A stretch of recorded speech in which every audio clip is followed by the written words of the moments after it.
Nous voici maintenant dans la partie routage de Castar. Cet environnement vous permettra, dans une interface unique, de combiner du routage manuel ou automatique et de bénéficier de fonctions avancées permettant d'avoir la puissance logicielle au service de l'humain. Un premier exemple avec cette partie mémoire, à droite, nous allons donc sélectionner la fonction Memory Route, sélectionner la zone à router. Immédiatement, il me donne un résultat. Comme c'est un routage qui se remet en cause, je vais sélectionner le résultat et le fixer pour ne pas le remettre en cause. Prenons maintenant un composant. Je peux toujours le déplacer et je peux bénéficier, comme vous le voyez là, de déplacement dynamique de composants et du contrôle si le composant n'est pas à la bonne place. Agrandissons-nous maintenant sur une partie sur laquelle je vais router. Je sélectionne l'icône routage. Je pars soit dans une largeur rétrécie, soit je peux bénéficier d'une largeur optimale. Et comme vous allez voir, s'il ne peut pas dans l'une, il pourra dans l'autre. Là, j'arrive sur une capa de découplage dont les broches sont permutables, on a pu le voir. Si je veux faire une garde, je peux très bien le faire. Voilà. C'est un routage qui peut autoriser les erreurs si on le souhaite. Donc là, je vais partir en petit. Et si je viens à faire un court-circuit, il me l'indique, en fait. À vous de résoudre le problème après.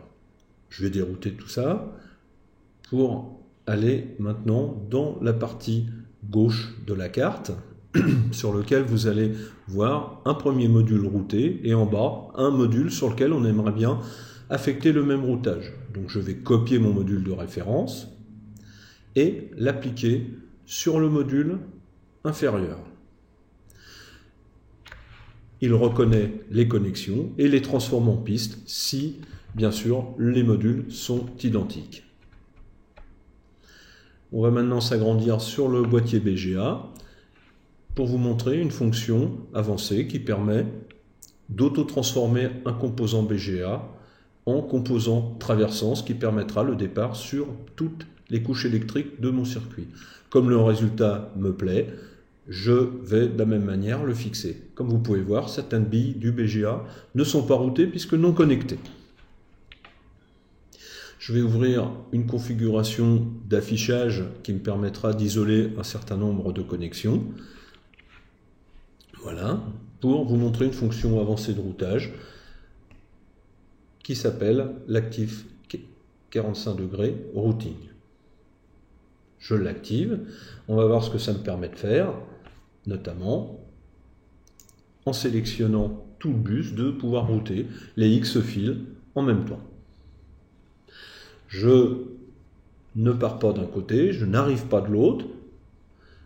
Et là, je vais maintenant m'attacher à router ma bille vers un des points du bus. Donc on voit qu'il, suivant la position, s'adapte sur le bus et donc permute là-haut les différentes connexions. On voit que malgré qu'on n'ait pas trop bien routé le premier fil, eh ben, on va pouvoir s'aider d'un déplacement dynamique de piste et facilement arriver vers le bus pour chacune de nos ficelles. Voilà.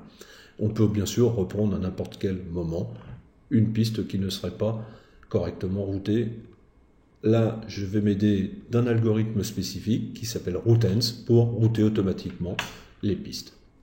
Comme vous allez pouvoir le voir, je peux très bien remodifier d'un seul clic mon bus, ce qui facilite grandement les choses. Je vais dérouter tout ça et on va aborder maintenant la partie routage purement automatique. Donc je vais afficher maintenant tous mes signaux et toute ma carte. Voilà, donc aller sur la partie centrale, puisque la partie droite et la partie gauche sont déjà routées, je vais appliquer donc mon algorithme de routage avec des forces, des efforts, un nombre de passes. Il me suffit de sélectionner automatique route, sélectionner ma carte et en un certain nombre de passes, et très rapidement, en l'occurrence 3 secondes, il m'a routé ma carte. Alors associé à ça, en fait, on a un algorithme qui permet d'optimiser les choses et de réduire le nombre de segments et, comme vous allez pouvoir le voir, surtout le nombre de traversées pour arriver à un résultat correct. On va finir par casser les angles à 45 degrés pour avoir un résultat optimisé de routage. Voilà. Donc rapidement, on arrive à un résultat quand même intéressant. Nous allons maintenant peaufiner notre carte en blindant la couche supérieure. Pour ce faire, je délimite la zone à blinder. Je vais lui donner des caractéristiques. Donc les caractéristiques, est-ce que je mets des freins thermiques sur les vias, sur les pads? À quel signal je raccorde mon plan de masse? Est-ce que je retiens des zones isolées ou disjointes? Je vais retenir les zones disjointes d'au moins de 2 mm² et je vais maintenant remplir mon plan Ripour. Rapidement, il me donne le résultat, un rapport sur d'éventuelles pastilles pas connectées avec 4 freins thermiques. Je vais maintenant m'agrandir dans cette partie-là et peaufiner le remplissage. On voit qu'il y a des zones qui ne sont pas forcément remplies, donc je vais en fait maintenant me mettre à 45 degrés et déplacer des zones pour pouvoir mieux les remplir.